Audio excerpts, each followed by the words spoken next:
Hello, and welcome to Neurodivergent Motherhood Unplugged, a live talk show and podcast where discussion flows freely around topics that impact our journeys as mothers to neurodivergent individuals. We share candidly, kindly, and inclusively about our experiences, hopes, and dreams.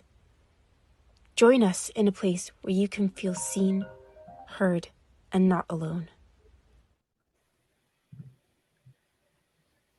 Hello, welcome to Neurodivergent Motherhood Unplugged with Kim, Kirby, and Claire. On this episode, we are going to be doing a little get to know us. So we'll give our audience a chance to get to know each one of us. So Claire, would you like to kick it off? Absolutely. Thank you, Kim. I'm Claire Garley. I have two lovely girls, Ella and Olivia, and we live in Texas. Both of the girls are diagnosed on the autism spectrum, and we also deal with some chronic illnesses. We have a little dog called Jet, and I love talking about music, fitness, and just so happy to be here with you ladies. And I am Kirby Morgan. I live all the way in California. And I have two sons and a bonus daughter. My bonus daughter is in college right now. She's actually going to graduate in May. So that'll be exciting. And then I have my two sons, Jaden, who is 12, and Jackson, who is 9. My oldest son is diagnosed on the autism spectrum. He also has epilepsy, ADHD, and insomnia. And Jackson is recently diagnosed with ADHD. And we are kind of like just starting out his journey there. And I love to talk about advocacy. I work in the field of education advocacy. And so I'm an education advocate or an IEP coach, whatever you prefer my title be. I support parents getting their kids the equal and the appropriate education that they need to succeed. So that's me. What about you, Kim?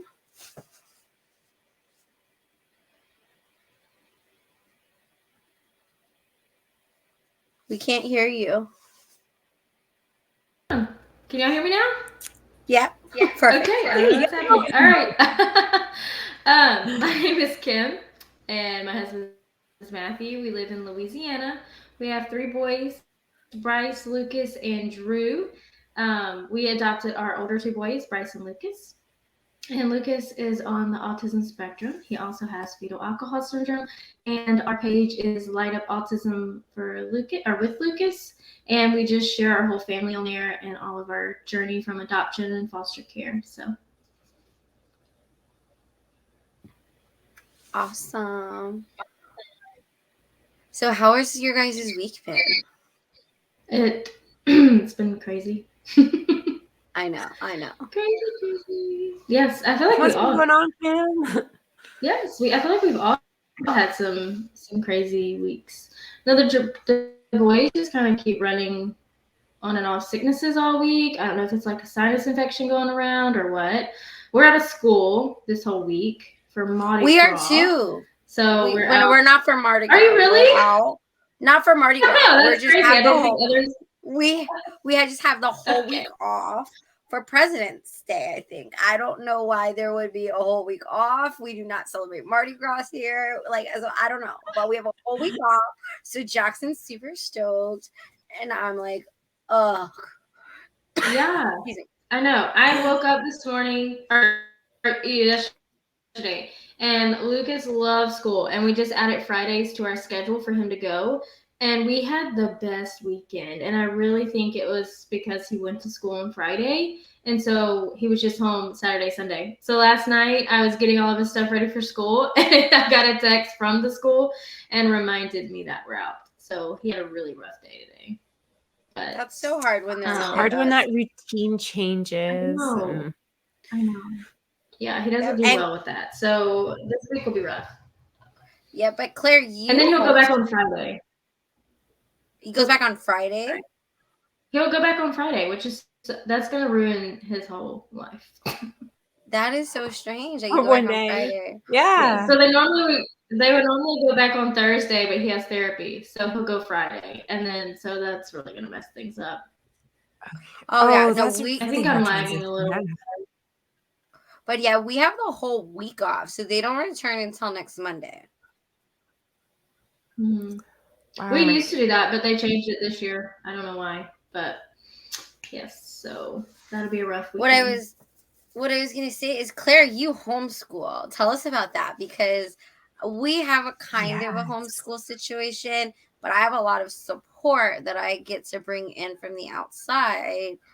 So you do it all. So tell us a little bit about that. Oh, I'd love to contrast and compare with you. So yes, we're homeschoolers, which is not to be confused with what we all dealt with during the pandemic. And for homeschool doesn't necessarily mean we're at home.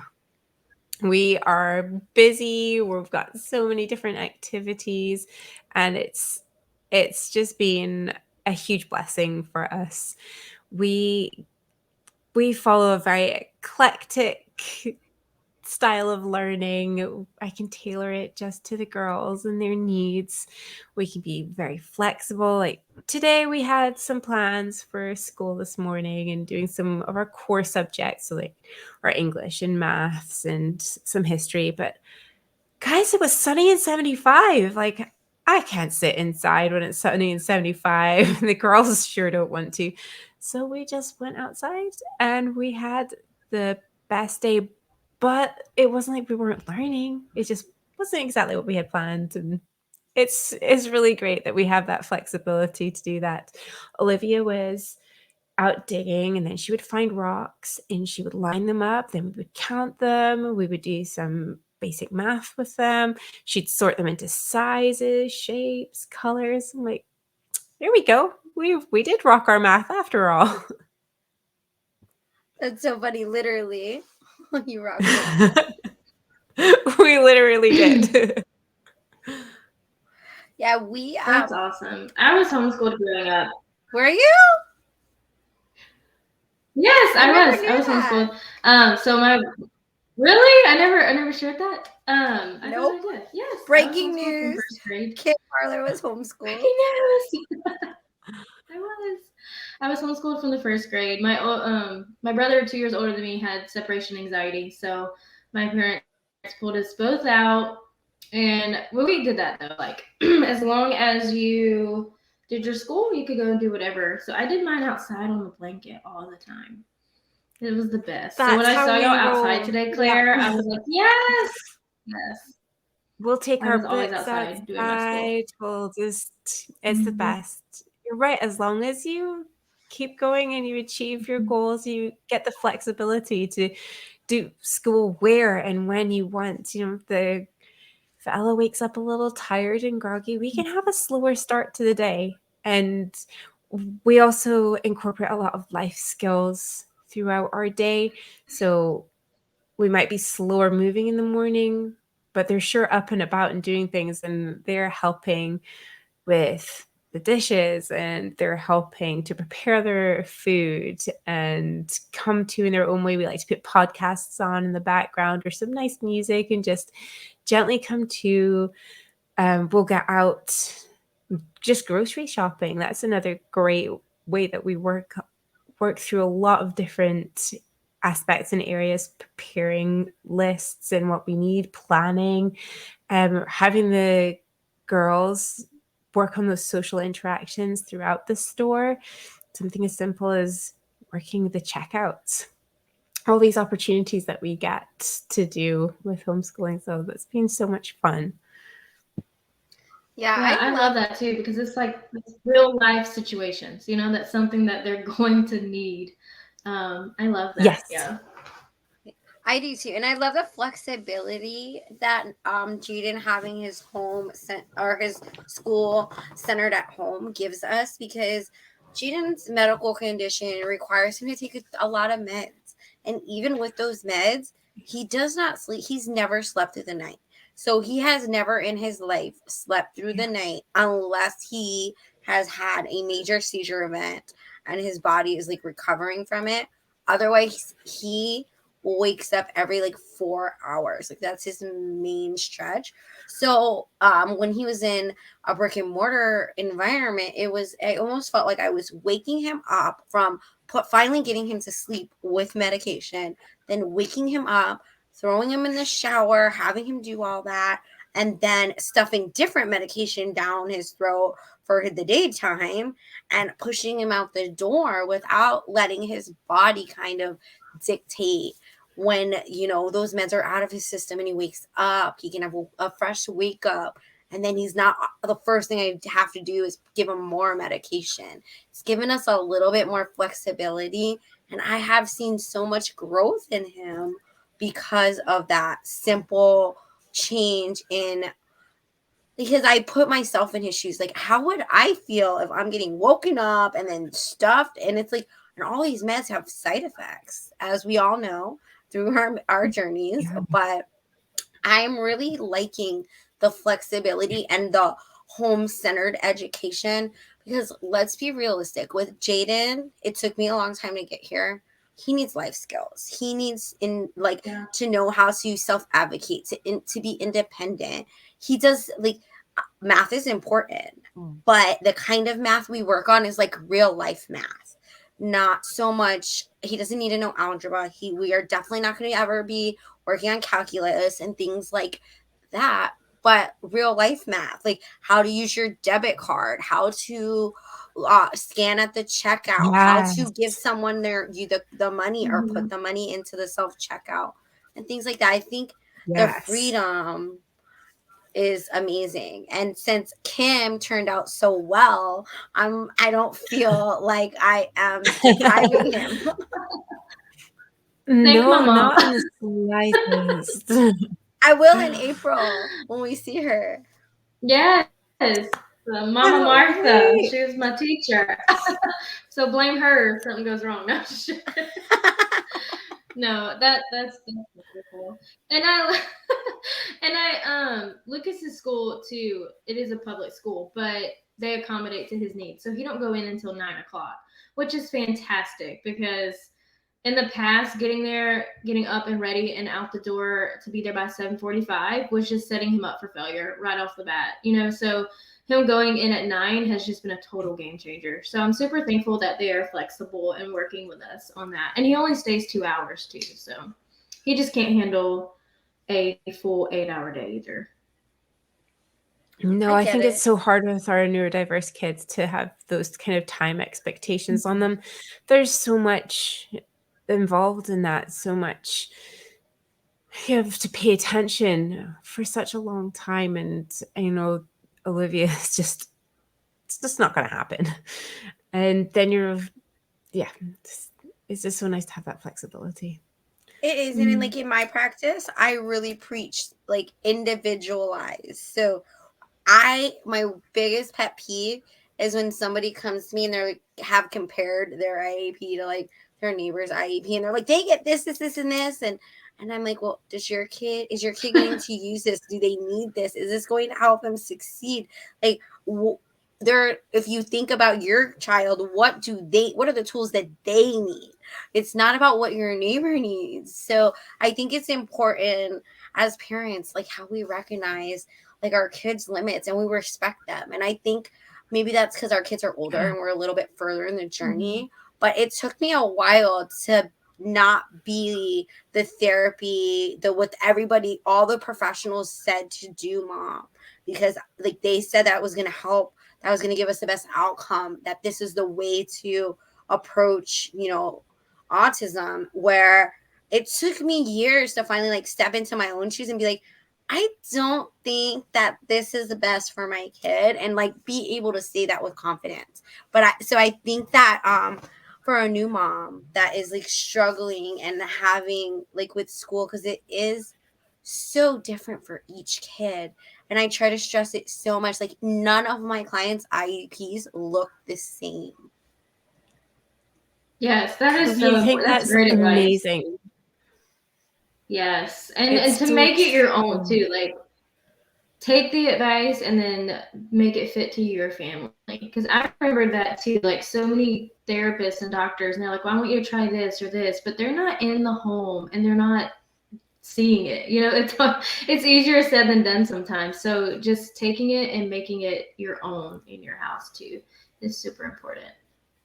Go ahead, Claire. Sorry, my internet's lagging, so like I keep over I know I'm talking lagging you. too, so I'm like, am I talking in front or is there a gap here? It's great fun technology, isn't it? This is live, Yes. okay, everyone? Disclaimer. We are record live. We don't edit our recordings.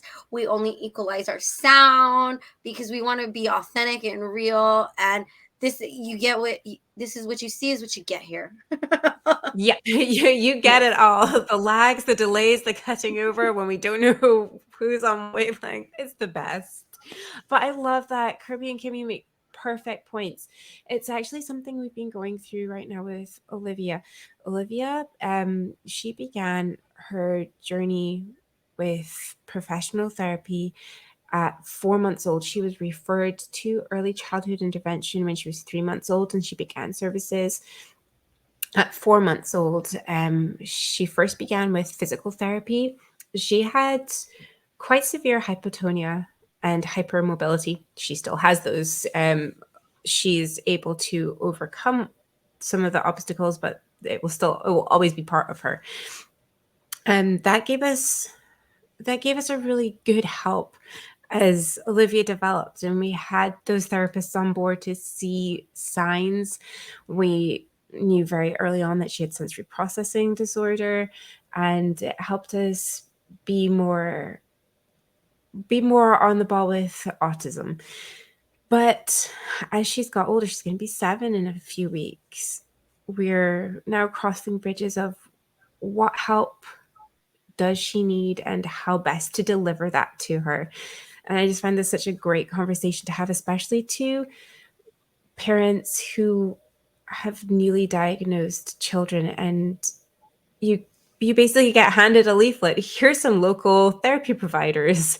Go make some calls and check with your insurance. And it's very, very overwhelming. And what we're finding for Olivia is she is a nature driven individual. She loves the great outdoors. She loves animals. She's not really responding to a clinical therapy setting. So finally, like you, Kirby, I'm getting some confidence as her mom to say, maybe this isn't the best for her just now. What other avenues do we have? Like we're looking into equine therapy for her. And just by connecting and reaching out and having you guys to talk to and sharing our knowledge, this is how we progress together. And I think that's so wonderful. Yeah, and I think it's every every journey goes through that where you just have to stop therapy. And I know we did that for a little while where we just shut off therapy for an entire year. And it was honestly the best thing ever. And then you kind of have to go At back what into age it did you do that, slowly, Kim? but Did we something did that encourage you at for that? like between 7, 8. No, I just felt like we just ran to a brick wall with our therapy center. It was just not going any further. And so I was like, you know what, let's just pull him home. We focused on school. I actually put him out of public school too, and we homeschooled him for a solid year. And it was really good. It was challenging, but it was really good. And I think it's just what he needed in that period of time. And then we're just slowly kind of getting back into it again. Yeah, I think it takes a while to like find your footing to say like, hey, I know you're a professional, but this isn't working, and trying something different, because trying that next thing may be that thing that clicks and it makes it all worth it. Where if you're not seeing the results, you should be seeing results. And if you're not, and you're like Jaden with school, he would grip the car seat. I would almost have to peel him out of the car. So I was like, He like I understand he is trying to task avoid, but he is also like communicating with me by clutching the seat, and behavior is communication, and Yes, he is communicating. absolutely, Kirby. He is telling me that there is like this is not working for him, and it got to the point where he would task avoid like and close his eyes and pretend to sleep through the school day. He would task Ridiculous. avoid like a champ. Like he still does, but because the his school and everything is home based now, it's more, it's not that it's less structured, it's just more centered on Jaden and how is Jaden today. So like, okay, he's more, active today. Let's do an activity outside. Let's do science outside. Let's talk about nature outside. So I think that that's Amazing. really what has been the game changer for us. Also, finding those people that really connect with Jaden to work with him as far as therapists coming into our home. We've been blessed with a really great team that works really well with him. But it took me a really long time to say to like a therapist, like, sorry, this isn't working, and like I don't think this is a good match, because I felt like I was like literally breaking up with someone. Yeah, that's what it is. It's hard Just too look at that because rapport. you form that connection, so it's hard. Yeah, they're So doing something with your family members and with you, and it's incredibly personal, and you share so much information. You share a part of your heart and soul with your therapists, and it's really important that your child and you as a family connect.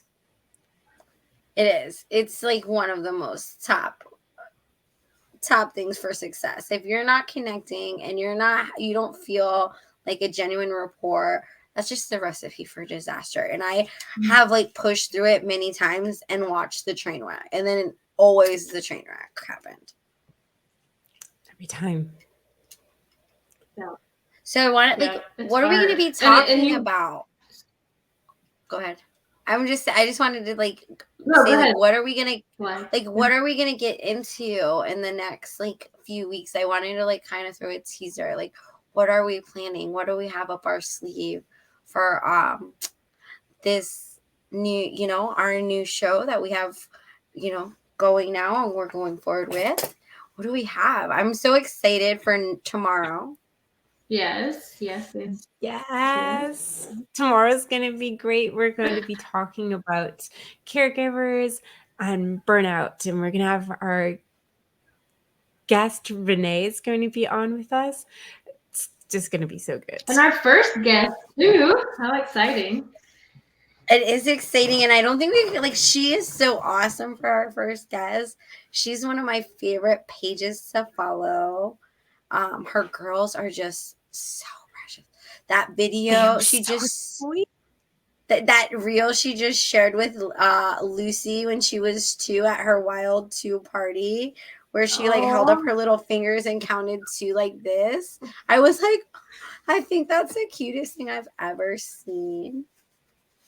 they are just sweethearts. And Renee has such a way of sharing her journey and her thoughts and her feelings. I'm so excited to hear more about their family dynamic and all that she has to say about being a caregiver. Me too. Yeah, And we we have some have, amazing guests lined up. yeah, we do. That's how like the future is so exciting. Every time I look, I'm like, we have after Renee will be Ryan Lefevre's a dad.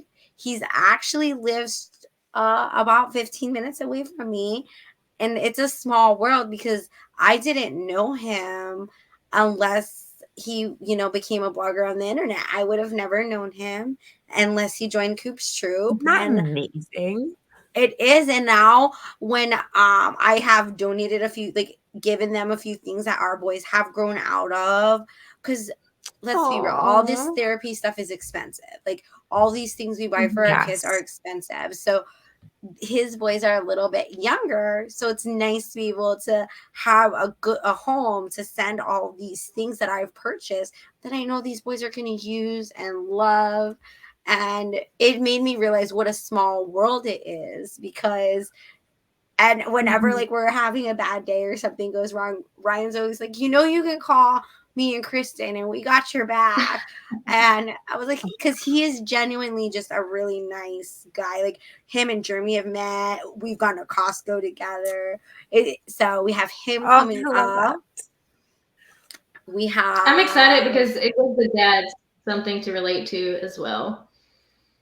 Yes, and Jeremy, my husband, he's vocal, but he's not like vocal on the internet. He's not like gonna come do a video, but he's very open and vocal when we're in public and stuff. But it's different than what we're doing. I'm sure we'll get them on. At least we can get Jeremy on this show. We'll get him on this show, but it is he just shares his journey a little bit different.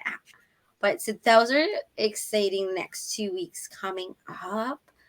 And some of the other topics we have.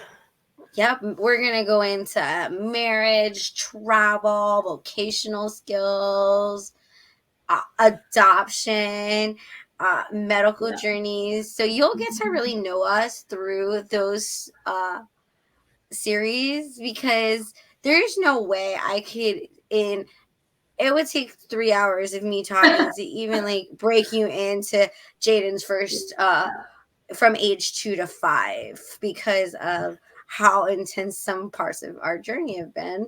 I'm sure, Kim, you get that. And Claire too. Yes. It's gonna be just like, opening up as we go. It's just gonna be fantastic. There's so much to unwrap in each of our journeys, and with guests alongside us, I'm just so looking forward to really getting to know everybody's journey and what makes us unique and what brings us together. It's just, that's so powerful. It is. And I'm just saying, like, Kim, I'm so grateful that we have this little group that we have formed. And literally, I could call these girls at the middle of the night and they would answer and like walk me off the ledge if I needed. It's so true. It is. Yes. So, it's amazing. And I'm looking forward to being able to help other families and moms along the way, because this journey is not easy. It's not. So you need people who understand and can connect with you on that level. Yeah, I think the same thing. And because Jaden's almost 12, so when he was first diagnosed, the internet was a scary place. And I want when people start looking up autism that they find pages like ours that, we highlight, we don't hide the hard, but at the same time, we share the joy, and we share that, it's hard, but there are these moments and these highs that are just undescribable. And the joy is what gets you through. Those moments are what pull you through the rest of the really, really difficult times. And I wish I had something like this when Jaden was born, because it was scary when things I found on the internet 12 years ago. Yes, very scary. The way that social media has developed, it's fascinating to watch, but I'm so grateful for it. And although I didn't have you guys back then, I have you now. And if we can help others by sharing, like you say, Kirby, all of the joy, and when you're down in those dark spaces, sometimes you just need somebody to climb in there with you and let you sit there for a while. And then they help you come back out. And that's so beautiful. Well, thank you guys for joining us tonight. And we look forward to tomorrow night. Come join us at 8:00 Central Standard Time, so we can interview Miss Renee. Good night, everyone. Good night. Bye.